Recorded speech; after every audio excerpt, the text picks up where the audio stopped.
Minister of Government of Bolivia denounced an assassination attempt against President Luis Arce, orchestrated by Denounces' former Minister of Defense. The people of Chile are taking to the streets across the country to mark 2 years since the outbreak of major protests and social unrest. The Iranian Foreign Minister and his Venezuelan counterpart met in Tehran to strengthen bilateral ties. From the headquarters of teleSUR English in Havana, Cuba, this is from the South, I'm Katrina Goss. The Minister of Government of Bolivia, Eduardo del Castillo, denounced an assassination attempt against President Luis Arce, orchestrated by the former defense minister of the de facto regime of Jeanine Áñez. According to the revelations, de facto defense minister Fernando López plotted to contract mercenaries from the United States to assassinate Luis Arce in order to prevent him from taking up the presidency and the movement towards socialism from coming to power and overturn the results of the country's October 2020 election. The Bolivian Minister of Government urged the extremist sectors of the opposition to desist from such acts. Some of the same mercenaries who were identified went on to be involved in the assassination of Haitian President Jovenel Moïse.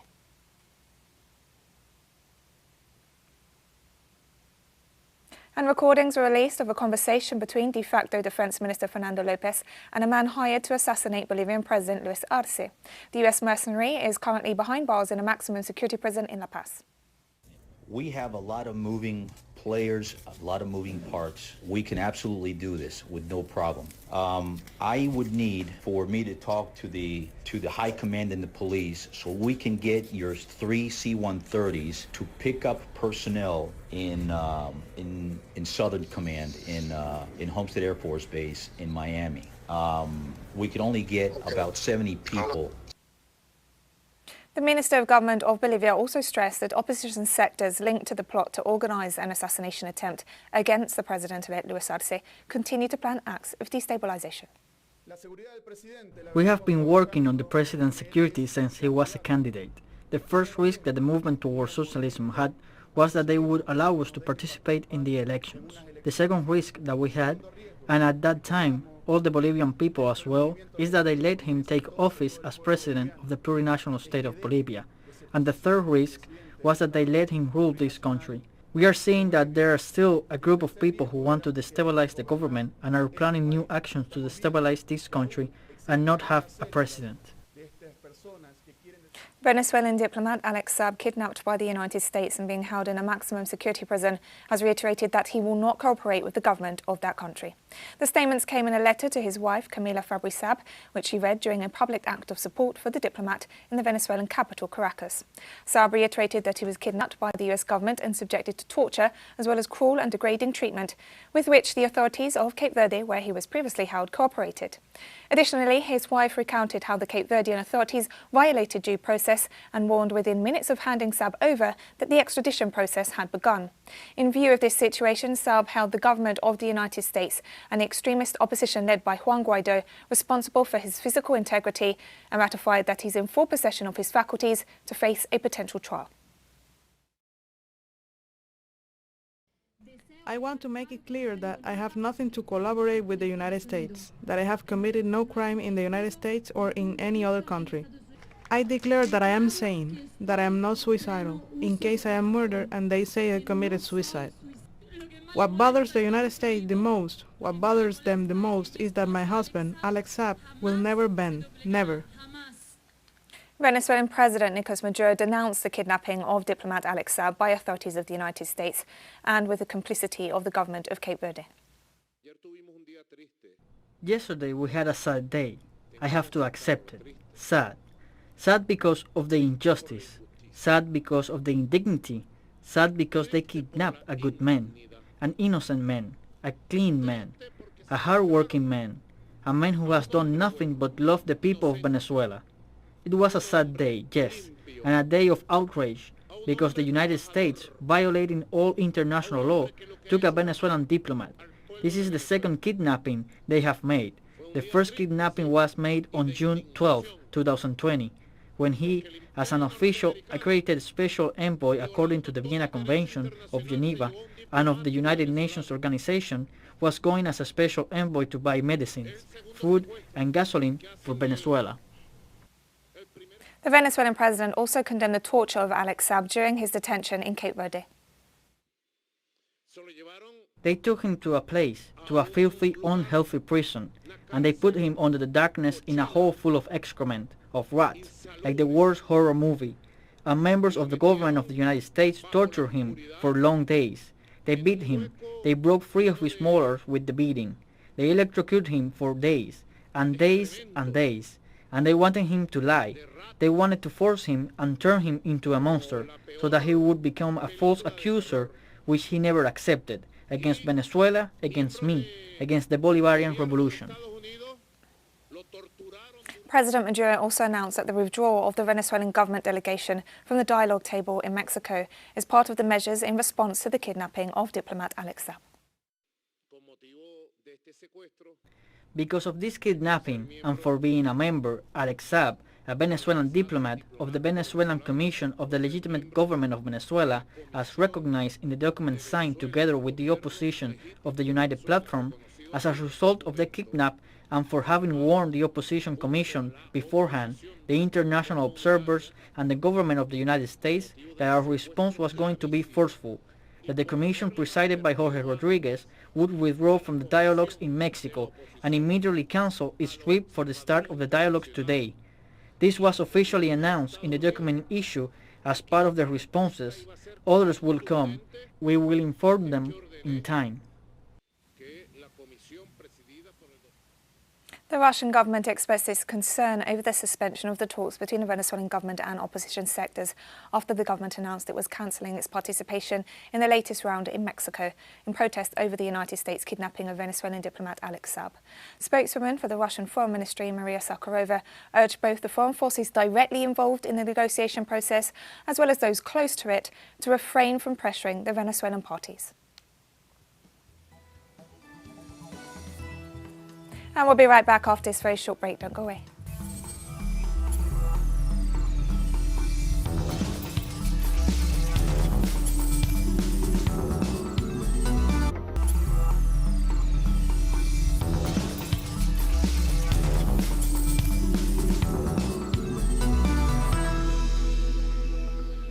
Welcome back to From the South. In the framework of the second anniversary of the outbreak of major protests and social unrest across Chile, known as the 2019 social outburst, a series of nationwide mobilizations were planned this Monday as opposition to the neoliberal government of President Sebastián Piñera intensifies. The government deployed more than 5,000 security agents in order to contain the mobilizations, not an unexpected move in a country where state repression is widespread, as seen over the past 2 years. More than 50 demonstrations were called throughout the country, while the infamous National Police Force planned to saturate what they considered risk zones, among them the square dubbed Resistance Square by protesters in the capital Santiago, which has become a rallying point for anti-government mobilizations. Protesters are calling for justice for the victims of state repression, the release of political prisoners, and the resignation of President Piñera over his role in the repression and the recent revelations contained in the Pandora Papers investigation. And to discuss the situation in Chile 2 years after the major civil unrest of 2019, we now welcome political analyst Kyla Popuche. Kyla, thank you so much for joining us again today. Thank you for having me. I'm glad to be here to speak about the plights of the Chilean people, ongoing for decades now. Kyla, it's 2 years since the 2019 outburst of major protests in Chile, which were met with widespread state repression. Chileans are still calling for justice today. What can you tell us about the human rights abuses perpetrated under the Sebastián Piñera administration? The Chilean people had to endure and continue to suffer through the decades-long influence of the dictatorship, which was imposed in 1973. And this had only been continued through the neoliberal government of Sebastián Piñera. But what we saw in 2019, the eruption of the Chilean fervor, first initiated by the heightened prices of the trains and then gas issues, erupting all these social unrest rooted in economic and political repression. We have seen this continue. And COVID had, while it slowed down a little bit during COVID, it did not put a complete stop to it. While there was still the toque de queda, people had to stay at home, people still shared information around online, created these organizations and online circles to resist. And last week, we have seen people go out and protest, as you said earlier today. Today, Monday, on the 18th, has been continued protests following the investigation that Sebastián Piñera was mentioned in the Pandora Papers, infamous for embezzlement and fraud among the world elites, political leaders, financial leaders, and so forth. And Piñera was no exception to that, along with the fact that his administration has ordered injuries, thousands upon thousands of injuries of Chilean protesters, many going missing, people being murdered, losing their arms, their legs, their eyes. In fact, last week there was an indigenous human rights lawyer who was murdered at these protests, and the police have not let up while the people continue to resist and protest. The same exact repression that they're complaining about, Piñera continues to order it and order it again. And despite being proven to be an embezzler, a fraud, a liar, and honestly a dictator, the fact that he will still point his fingers at others. And we also want to mention that the type of political environment that Piñera has also allowed to continue in Chile, resulting in, earlier from the 1973 dictatorship, which was able to ferment, but even to this day, I want to recall upon that his administration has been one that is extremely hostile to not only leftists in his own country and indigenous and campesinos in his own country, but also the leftist countries surrounding him. Bolivia, he supported the coup in Bolivia, he supported the attempted coup in Venezuela. And that political environment that he's been allowed to foster along with the right wing has also been responsible for the far right in Chile had set fire to the homes of Venezuelan migrants that were living in Iquique. And this is the political environment that Piñera has allowed to flourish, has fostered, and continues to maintain in Chile. But it will not last for long. He's being investigated. There is impeachment investigation happening in the start of next month, in just a couple of weeks, that are looking ahead of the elections. And the Chilean people have had enough. And despite how many times that he tries to set them down, push them back, kill them, hurt them, beat them, they refuse to stay at home. They refuse to allow their country to be continued to ruled by a neoliberal dictator. Kyla, you've been speaking there about all the abuses under the Piñera government. We've also seen the recent revelations involving President Piñera in the Pandora's Papers investigation, the calls for his impeachment, which have been long going ever since these human rights abuses that we've seen over the past 2 or more years. What do you think is the shift in terms of the political landscape? Do you think the upcoming elections could see a major shift? Well, we do see that the center-left leader, Boric, have been leading the polls and has been consistently leading the polls over the center-right wing. And I think that absolutely the people have had enough of Piñera, but he also is just another manifestation, and this has been along in Chilean conversation circles since 2019, that he's just a manifestation of what is an integral problem in the Chilean constitution and the Chilean institutions, which is that the center right, the neoliberal imperialist right, continues to have power and continues to flourish. And that's why they're starting to look and starting to take more attention to the left. The left in Chile, whether it be the center left to the Marxist, the socialist, has been able to increase and has been able to capture the rage of the Chilean people that have been betrayed and that have been beaten and have been ignored by embezzlers, by the capitalists that have been selling their country out to imperialists while also beating them at the same time and murdering their native people and pushing them further and further away.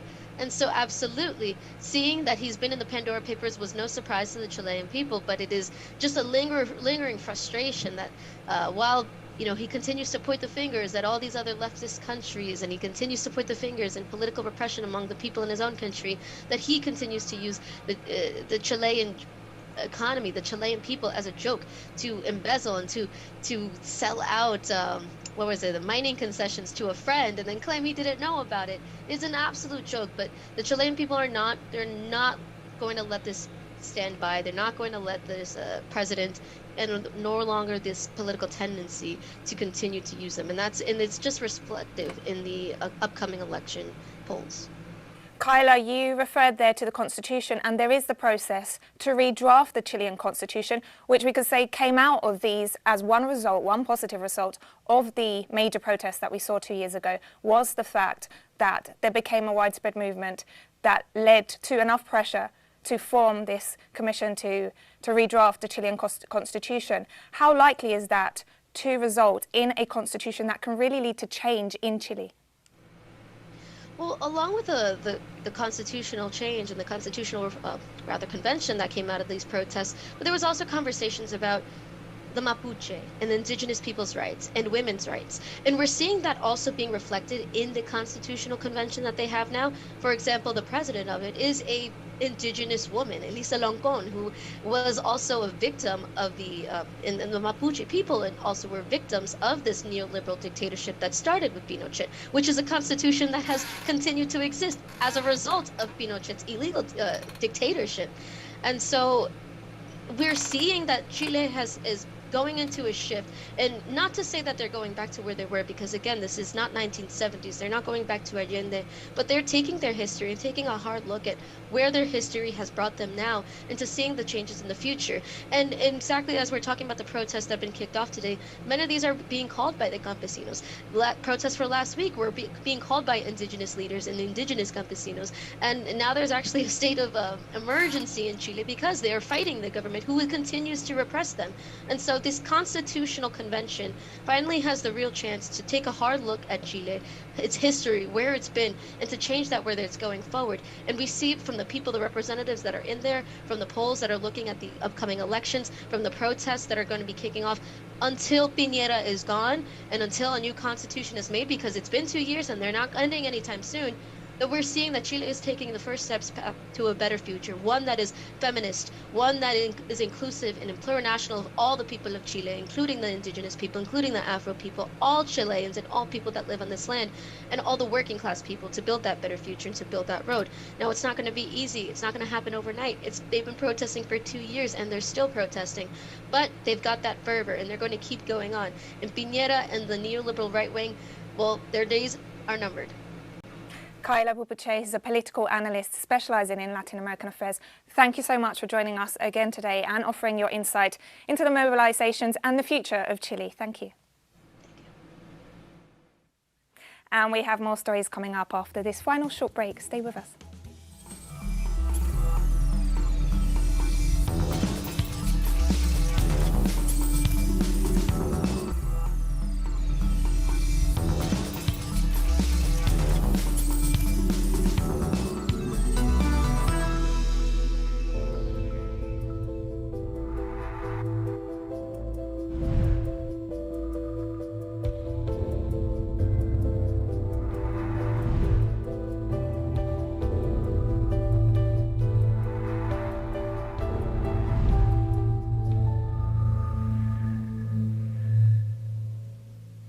Welcome back to From the South. The Brazilian Parliamentary Commission investigating the handling of the COVID-19 pandemic by the Jair Bolsonaro administration heard the testimonies of relatives of those killed by the virus in Brazil, days before the final report on the investigation is presented. Brazil's Senate on Sunday announced postponement from Tuesday to Wednesday of the report by the Committee of Inquiry into the alleged criminal acts by the Bolsonaro government during the coronavirus pandemic. Senators said they wanted more time to debate the content of the 1,000-page report. Meanwhile, the vote on the report, which was initially scheduled for Wednesday, will take place next week on October 26. On Friday, the committee rapporteur announced at least 11 charges against Bolsonaro, including homicide by omission, genocide of indigenous peoples, and crimes against humanity. Analysts agree that the short-term impact of the final report will be symbolic because the Brazilian president still has enough support in Congress to avoid impeachment.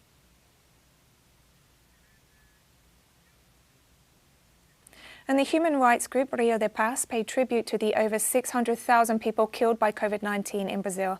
Demonstrators placed 600 white handkerchiefs in front of the National Congress in the capital, Brasilia, each representing 1,000 deaths.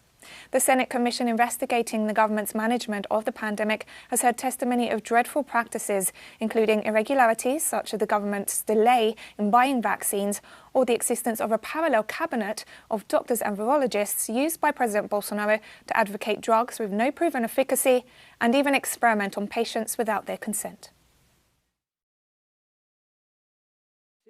There are 600 white handkerchiefs that represent the pain of loss because 600,000 Brazilians had their lives interrupted by the pandemic. We are the second country in the world in absolute numbers of death and the seventh in the number of deaths per million people. Who's responsible for this tragedy? Where did we go wrong? There is no doubt that the federal government must be held accountable for its power because it minimized the lethal power of the virus. What do you expect from the Parliamentary Commission of Inquiry? Punishment for the guilty, there is no doubt about it. So that we will never again be treated by public authority as we have been treated in this pandemic. We will conclude that CPI, and God willing, it will not disappoint Brazil. It will show who is really responsible for everything that happened up to now.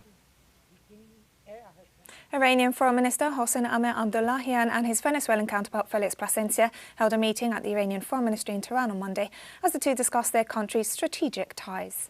Expressing his pleasure at being in Iran and meeting with President Ibrahim Raisi, the Venezuelan diplomat noted that his country will take part in the joint commission between the two nations in Tehran before the end of the year to draw up a roadmap for their strengthening relations, adding that this document will be a long-term plan for cooperation.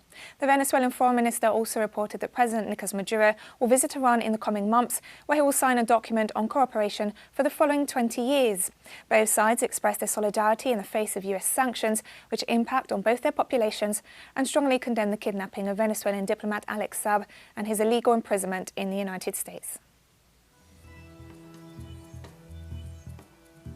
And we've come to the end of this news brief. Remember, you can find these and many other stories on our website at telesurenglish.net. You can also follow us on social media for all the latest news. We're on Facebook, Twitter, Instagram and Telegram. For TeleSUR English, I'm Katrina Goss. Thank you for watching.